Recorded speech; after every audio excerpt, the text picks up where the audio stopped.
Atos 2, 42 ao 47. Atos 2, 42 ao 47.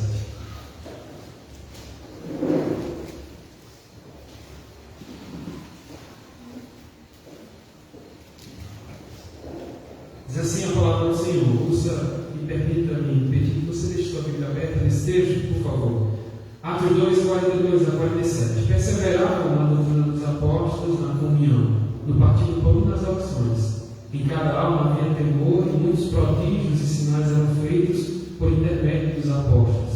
Todos os que creram estavam juntos e tinham tudo em comum. Vendiam as suas propriedades e bens, distribuindo o produto entre todos, à medida que alguém tinha necessidade. Diariamente perseveravam unânimes no templo, partiam o pão de casa em casa e tomavam suas refeições com alegria e singeleza de coração, louvando a Deus e contando com a simpatia de todo o povo. Enquanto isso, acrescentava-lhes o Senhor, dia a dia, os que iam sendo salvos. Vamos orar? Senhor, soberano, nosso Deus e Pai, nós adoramos o Teu nome, Deus, porque, ó Deus, podemos agora, Senhor, ouvir a explicação, ó Deus, da Sua palavra e também, ó Deus, podemos ter a Sua palavra aplicada em nosso coração. Nesse momento, meu Deus, que o Teu Espírito possa falar ao coração de cada um aqui, dos irmãos aqui presentes. Amém. Que o Teu Espírito, ó Deus, possa nos encorajar, Senhor, a colocar em prática cada um dessas verdades, Pai, que foram, ó Deus, pregadas durante todo esse mês. Que o Senhor agora também, ó Deus, nessa perseverança que há, ó Deus, a necessidade também, ó Deus, se há necessidade, certamente há, de continuarmos, ó Deus, orando ao Senhor, Pai, que o Senhor mostre isso ao seu povo, Pai, em nome de Jesus. Perdoa nossos pecados, nós confiamos totalmente no Senhor e sabemos que Tu és soberano e Deus sobre nossa vida. Assim te oramos. Amém. Amém. Meus irmãos, como disse, nós estamos então encerrando o nosso mês teológico. Nós já pregamos sobre a perseverança na doutrina, já pregamos sobre a perseverança na comunhão, e semana passada o pastor José Edson esteve aqui pregando então sobre essa verdade, a necessidade de perseverar também em torno da mesa do Senhor, através do pão e do vinho, então desses elementos que nos convidam à comunhão no corpo do Senhor. Hoje vamos falar então sobre essa perseverança nas orações. Meus irmãos, certa vez o pregador americano Moody, ele colocou em seu coração de visitar a igreja do Charles Spurgeon. E ele queria conhecer o Charles Spurgeon, a sua igreja, e saber como era a adoração, como acontecia aquela adoração naquele culto, naquela igreja do Charles Spurgeon. Você sabe que Charles Spurgeon é conhecido como o príncipe dos pregadores, e a sua igreja é muito grande, ali com 5 a 10, 12 mil pessoas congregavam naquela igreja. E ele fez uma leitura, uma impressão, teve uma impressão ao final daquela adoração. Ele ficou como que refletindo. O que mais me impressionou, disse ele, não foram os louvores. Os louvores, é claro, apesar de ter feito, acredito que foram ouvidos de tão grande cântico, nunca tinha ouvido tão grande cânticos congregacionais entoados daquela forma. Eles não foram os louvores. Ele disse também, não foi também a exposição do Charles Spurgeon, apesar de sua excelente mensagem, também do seu sermão, como impressiona as pessoas, mas ele disse que não foi nem o louvor, nem também a exposição bíblica do Charles Spurgeon. Mas ele disse, o que mais me impressionou foi a oração daquele homem. Ele disse que parecia como que o céu estava sendo baixado naquele lugar, e a presença de Deus tomando aquele lugar. Isso foi o que mais impressionou aquele momento da adoração. Meus irmãos, eu quero nessa noite também reafirmar isso para os irmãos. Nós precisamos, irmãos, perseverar na oração. Uma igreja que não ora é uma igreja, meus irmãos, sem fé. É uma igreja sem amor. É uma igreja sem esperança. É como que uma família, tem que imaginar uma família, meus irmãos, onde os irmãos não comunicam-se mais com o seu pai. É como que houvesse essa família em que os seus irmãos não se comunicassem uns com os outros. Assim tem que também canalizar esse entendimento com a família, agora a família celestial. É como que acontecesse isso, nós sim na oração, é como que nós estivéssemos quebrando a nossa comunicação com o Pai Celestial. Eu quero reafirmar isso, meus irmãos, que nós precisamos perseverar na oração. E eu pergunto para você, você quer glorificar a Deus? Você quer louvar o nome de Deus? Você quer fazer elogios ao nome de Deus? Você quer direcionar a Deus palavras bonitas, palavras de amor? Faça isso através das orações. Faça isso através das orações. Certa vez o Senhor Jesus foi surpreendido pelos seus apóstolos, pelos seus alunos. E seus alunos diziam assim para o Senhor: Senhor, nos ensina a orar como o apóstolo, o profeta João ensinou os seus discípulos a orar. E o Senhor, convido e interessado também, porque era interesse também do Senhor ensiná-los a comunicar-se com o Pai, e assim o Senhor fez. E deixou um modelo de oração, conhecido como a oração do Pai Nosso. E naquela oração nós aprendemos a adorar a Deus. Naquela oração nós aprendemos a esperar, a confiar. Nós aprendemos a pedir ao Senhor aquilo que é de nossa necessidade, meus irmãos. Tanto as básicas como as essenciais. E aqui nesse texto você observa os apóstolos agora ensinando para a igreja do Senhor. Persevere na oração. Por que deixar a oração? Por que parar de comunicar com Deus? Peça. Primeiro adore a Deus, como assim o Pai Nosso nos ensina. Nessa noite, meus irmãos, eu oro para que o Espírito Santo te motive. Amém. Que você continue a desfrutar dessa comunicação com o Pai. Porque se você cortar a comunicação com Ele, meu irmão, você vai tentar viver sozinho aqui, perambulando esse mundo. E para onde irás sem as palavras do Pai? Para onde irás? Os apóstolos aprenderam a orar. E agora está ensinando para essa igreja. Persevere na oração. Continue. Ore. É como que você estivesse então fazendo uma aplicação, como que você estivesse recebendo assim que você se converte. Você recebe como que fosse um celular espiritual da parte de Deus, em que você tem um chip com ligações ilimitadas, acesso ilimitado à presença de Deus. Para qualquer horário que você quiser falar com Ele, Ele está disponível, pode ligar. Acesse a oração, acesse a presença do Pai, porque Ele está sempre presente, está sempre pronto na direção dele. Assim é Deus, meus irmãos. E aqui, irmãos, hoje nós queremos então motivar os irmãos a que possam dedicar-se então com afinco à oração. A igreja hoje precisa dedicar-se com afinco, com perseverança. E a gente fica olhando para as montanhas e nos impede o crescimento. E a Bíblia diz: olha, se você orar, dizendo a esse monte, passa daqui para lá, ele vai lançar, vai sair da sua frente, você vai ter livre acesso. E agora, através da obra de Cristo, do Filho de Deus, Ele nos abriu acesso. Você ouviu no início, pode chegar à presença de Deus se você quer encontrar socorro, resposta para a sua vida. É em Jesus, meus irmãos. É em Jesus. Talvez você esteja precisando, então, ouvir essa mensagem essa noite. Por isso que o Espírito Santo te trouxe aqui. Amém. Talvez você precise, então, perseverar na oração. Talvez você esteja insistindo demais, e tanto você ter insistido, você parou de orar. Mas Deus está dizendo, meus irmãos, você quer ajuda? Você quer socorro? Você quer graça? Você quer resposta para a sua oração, para o seu problema? Está aqui o caminho.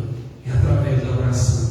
A gente aprende, meus irmãos, que sozinho, quem pratica a oração sozinho, ele pode se esmorecer, ele pode desanimar, pode desistir. Mas quando a gente, exerce isso nesse contexto de igreja, meus irmãos, a gente aprende agora e a gente encontra irmãos que estão na mesma luta que nós. A gente se une, meus irmãos, naquele ciclo de oração e a gente diz, expondo aos irmãos: olha, eu preciso de ajuda nessa área.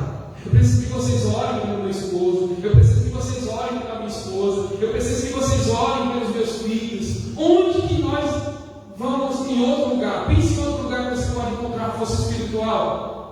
Se não for aqui junto com seus irmãos que passam pelos mesmos problemas. Será que existe outro lugar aqui no mundo que você pode encontrar esse tipo de ajuda espiritual? Que não aqui na casa de Deus, com os Você então encontra os apóstolos dizendo: persevere na doutrina, persevere na comunhão, persevere na mesa, mas persevere também na oração. A oração não pode ser desprezada, meus irmãos, e nunca foi. Você vai encontrar agora, meus irmãos, o ensino, todo o ensino, até que você vá lá no primeiro capítulo.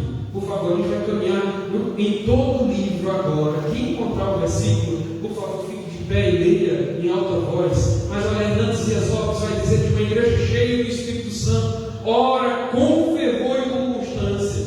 A igreja de Jerusalém aqui não somente possui uma boa teologia da oração, mas ela efetivamente orava. Efetivamente orava. Ela dependia não dos recursos desse mundo, mas dependia tão somente dos recursos espirituais que são encontrados em quem? No Pai das Graças, no nosso Pai, o Pai Celestial. Veja, por favor, eu reafirmo isso, eles oravam efetivamente. Por favor, capítulo 1, versículo 14, quem encontrar, por favor, fique de pé e leia. Vamos passear um pouquinho nesse livro de Atos, Atos 1,14. Se dois ou mais abrir, por favor, pode ler. Todos eles perseveravam unânimes em oração, com as mulheres, com Maria, mãe de Jesus, e com os irmãos dele. Todos unânimes perseverando em oração. Capítulo 3, irmão, pule uma página. Capítulo 3, versículo 1. Veja a liderança da igreja aqui orando às 3 horas da tarde. 3:1. Pedro e João subiam ao templo para a oração da hora nona.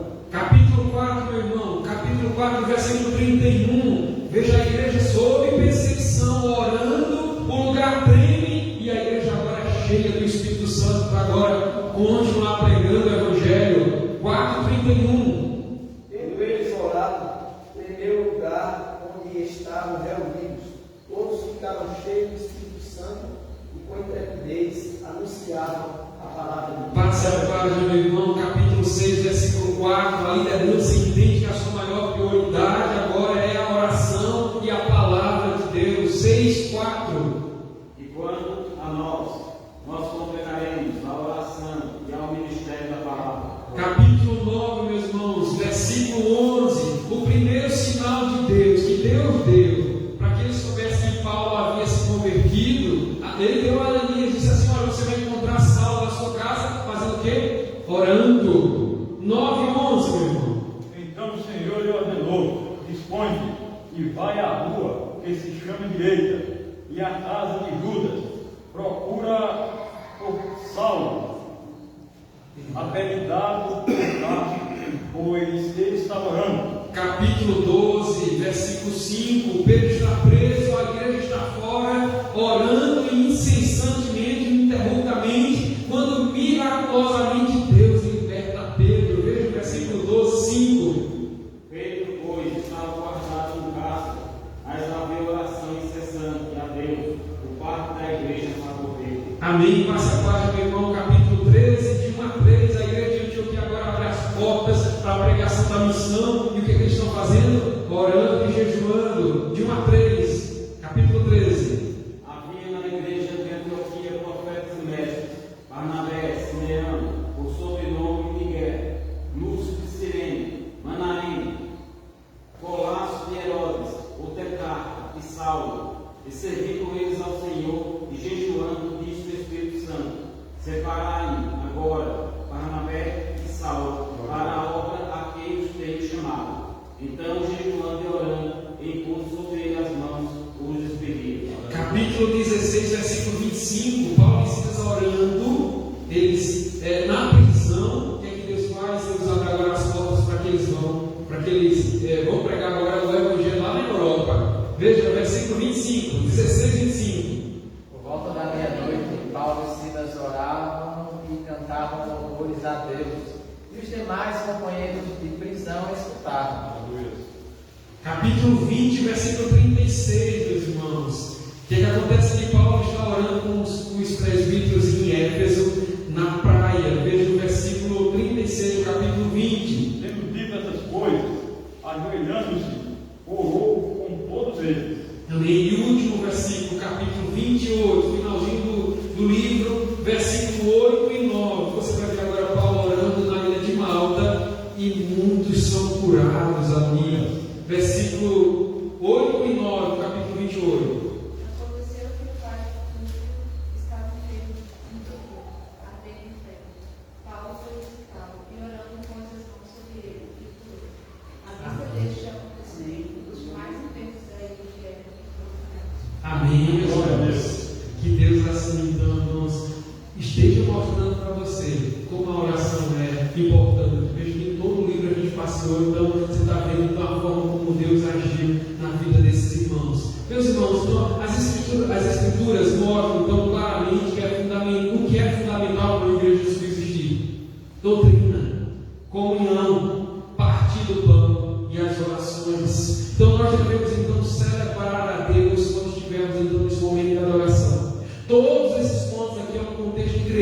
vivenciados dentro da casa, como a gente vai entender então em nossa confissão de fé, que aqui você pode desfrutar então desses elementos a sós com Deus, no momento do quarto fechado. Você pode então desfrutar desses elementos aqui, quando você estiver com a sua família reunida, mas muito mais, você vai ver todos esses elementos aqui presentes nesse momento de adoração, num momento de convocação solene. Aqui então, irmãos, dessa maneira, a congregação mostra essa íntima comunhão com Cristo, com o corpo de Cristo, que agora não está mais presente aqui fisicamente, mas Ele está lá no céu, mas o Seu Espírito nos foi enviado para agora nos orientar nesse momento de adoração.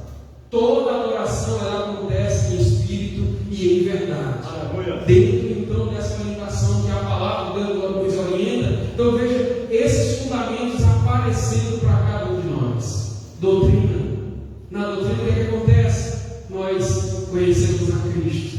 Comunhão. Na comunhão o que acontece? Nós entramos então numa comunhão não somente com o corpo de Cristo espiritual, mas uns com os outros, reconhecendo uns aos outros como irmãos, aqueles que desfrutam da mesma fé, no mesmo Senhor, temos o mesmo Deus, o mesmo batismo, a mesma igreja.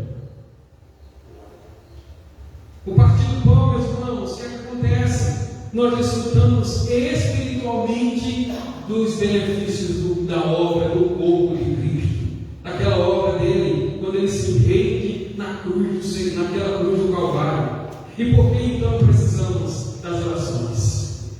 Nós precisamos porque nós dependemos do Pai. Nós precisamos porque precisamos manter então nossa confiança, nossa fé nele. E nós precisamos porque dependemos do Pai, assim como Jesus Cristo.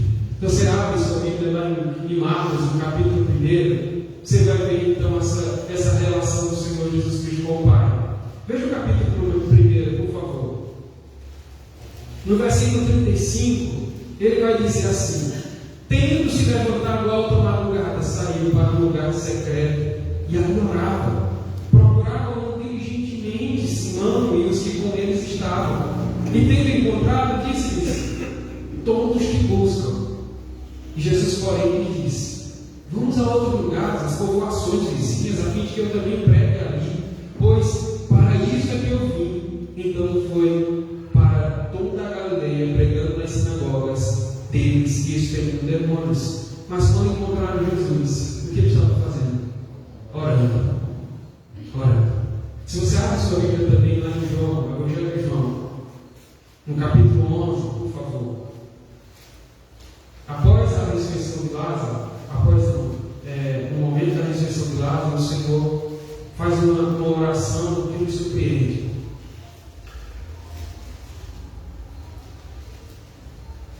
Versículo 41, 11:41. Jesus, levantando os olhos aos céus, ele diz: Pai, graças te dou, porque me ouviste. E ele diz assim: aliás, eu sabia que sempre me ouves, mas eu falei assim por causa da multidão presente, para que creiam que tu me enviaste. Então, meus irmãos, vejam como quem leu o Evangelho sabe, várias orações ele já viu, como o Senhor, como ele é apegado ao Pai, como ele ensina para os seus discípulos a necessidade de sempre estar em comunicação com o Pai. Ele não veio aqui para fazer a vontade dele.